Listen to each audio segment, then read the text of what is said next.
नमस्कार, दृष्टि the sign में आपका स्वागत है दोस्तों। पिछले बार की तरह हम आपके लिए लेकर आए हैं पुनः एक बार सामान्य अध्ययन से संबंधित क्वेश्चन। तो दोस्तों हम चर्चा करेंगे आंग्ल मैसूर युद्ध के बारे में, आंग्ल अफगान युद्ध के बारे में, आंग्ल सिख युद्ध के बारे में और आंग्ल जो बात करेंगे बर्मा युद्ध के बारे में हम लोग बात करेंगे। तो दोस्तों चले देखते हैं, ज़्यादा समय ना बिताते हुए तो हम लोग सीधे प्रश्न पर क्वेश्चन पे आते हैं दोस्तों। जैसे कि अगर हम बात करेंगे आंग्ल मैसूर युद्ध, तो जो आंग्ल मैसूर युद्ध किसे कहते हैं, तो आंग्ल मैसूर का मतलब हो गया जो अंग्रेजों और मैसूर के बीच में युद्ध हुआ था। और किस लिए हुआ था? अपने व्यापार को अंग्रेजों ने जो है बढ़ाने के लिए उन्होंने क्या किया था, एक जो है वहाँ के क्षेत्रीय राजाओं के ऊपर हस्तक्षेप किया था। तो दोस्तों अगर हम बात करेंगे तो मैसूर के शासक हैदर अली तथा अंग्रेजों के मध्य युद्ध हुआ था। तो आंग्ल मैसूर युद्ध की अगर हम बात करेंगे तो इसमें कुल 4 युद्ध हुए थे, 4 युद्ध जिसे हम आंग्ल मैसूर युद्ध के नाम से जानते हैं दोस्तों। तो आंग्ल मैसूर युद्ध, प्रथम आंग्ल मैसूर युद्ध जो हुआ था वो 1767 से लेकर 1769 ईस्वी में हुआ था। इसमें जो हुआ था दोस्तों, तो इसमें क्या हुआ था, इसमें मैसूर के शासक हैदर अली तथा अंग्रेजों के मध्य इसमें हुआ था। तो हम देखते हैं इसमें प्रथम युद्ध जो 1767 से लेकर 1769 में हुआ था। उसके बाद हैदर अली इसके जो है क्या थे, ये मैसूर के शासक थे और अंग्रेज जो है बीच हुआ था। तो इन दोनों के बीच जो है युद्ध हुआ था। इसमें हैदर अली का जो पक्ष था वो काफ़ी मजबूत था और इसमें मद्रास की एक संधि करनी पड़ी। 4 अप्रैल 1769 में करनी पड़ी, मद्रास की संधि करनी पड़ी 4 अप्रैल 1769 ईस्वी में। उसके बाद द्वितीय युद्ध जो है प्रारंभ होती है। तो द्वितीय युद्ध जो प्रारंभ होती है 1780 से लेकर 1784 ईस्वी के बीच में।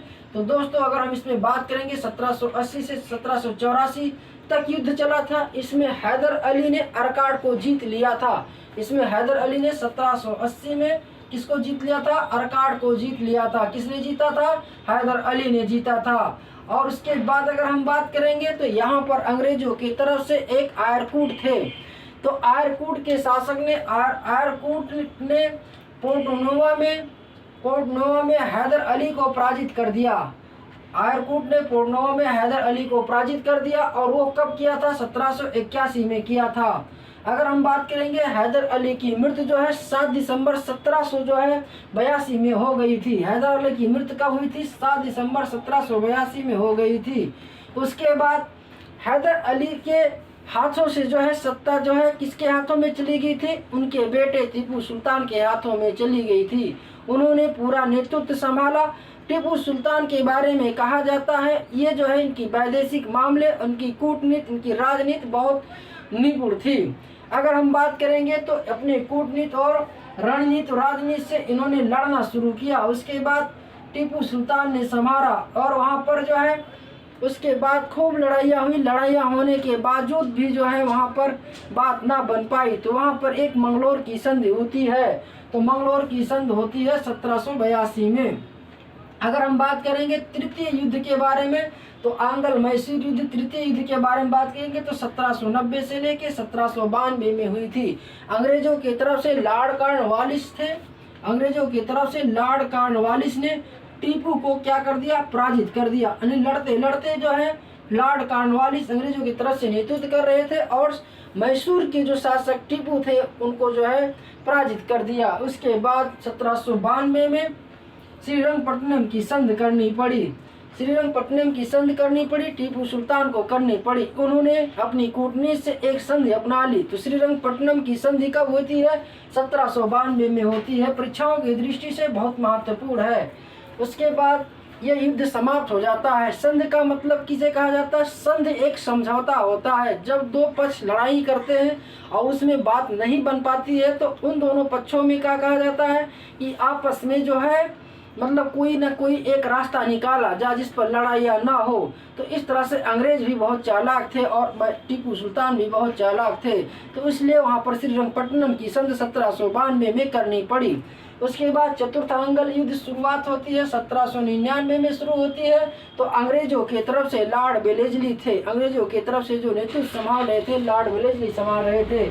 और टीपू सुल्तान जो है उस समय लड़ाई कर रहे थे, यानी मैसूर के शासक टीपू सुल्तान लड़ाई कर रहे थे। और किससे कर रहे थे? लॉर्ड वेलेस्ली से कर रहे थे। इस युद्ध में टीपू सुल्तान की मृत्यु हो जाती है। मृत्यु का मतलब हो गया टीपू सुल्तान को मार दिया जाता है। उसके बाद अडियार वंश का शासक कृष्णराज, अडियार वंश का जो शासक था कृष्णराज को मैसूर का शासक बना दिया जाता है। कृष्णराज को मैसूर का शासक बना दिया जाता है। उसके बाद हम बात करेंगे इसी प्रकार से आंग्ल बर्मा युद्ध के बारे में बात करेंगे। तो आंग्ल बर्मा युद्ध जो है, प्रथम युद्ध जो है 1824 से लेके 1826 में हुई थी।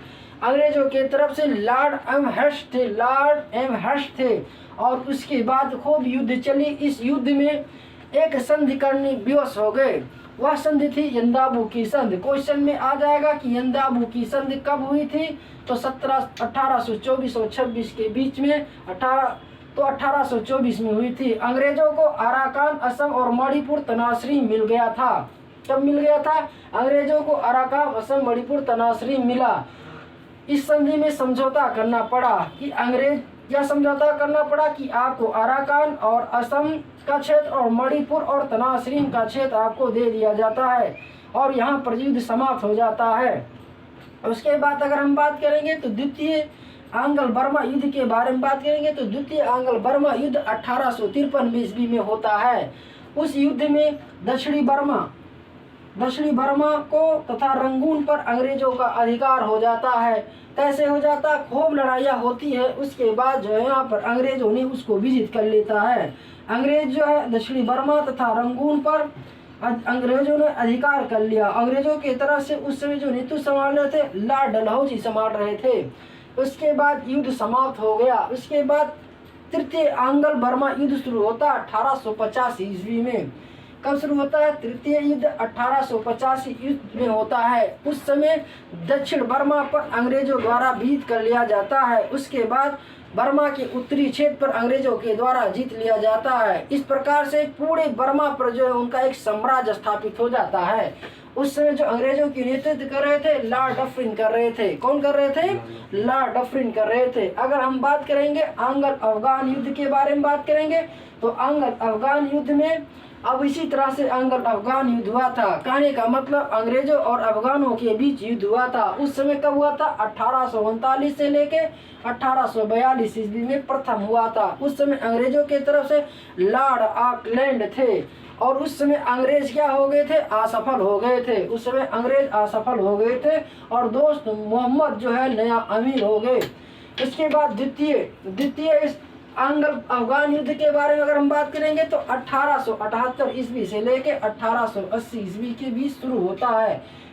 1878 से लेके 1880 तक युद्ध चलता है। उस समय लॉर्ड लिटन इसके शासक थे अंग्रेजों के तरफ से।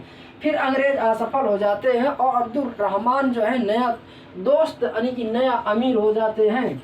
उसके बाद नया यानी कि अब्दुल रहमान नया अमीर नाम था। उसके बाद जो है यहाँ पर आंग्ल अफगानों के युद्ध के बारे में समाप्त हो जाता है। कारण ये है कि ज़्यादा अभी बताने से ज़्यादा सबसे ज़्यादा एग्जाम की दृष्टि से पढ़िए। इसके बाद आंग्ल सिख युद्ध के बारे में अगर हम बात करेंगे तो प्रथम जो है आंग्ल सिख मतलब इसी तरह से अंग्रेजों और सिख के बीच युद्ध होता है। उस युद्ध में जो है कब शुरुआत होती है? तो 1845 से लेके 1846 ईस्वी में शुरू होता है। उस समय सिख जो है और अंग्रेजों के बीच काफ़ी लड़ाइयाँ होती है। उसमें सिखों की हार हो जाती है। उसके बाद एक संधि करने के लिए अंग्रेज और सिखों के बीच एक संधि होती है, वो होती है लाहौर की संधि होती है।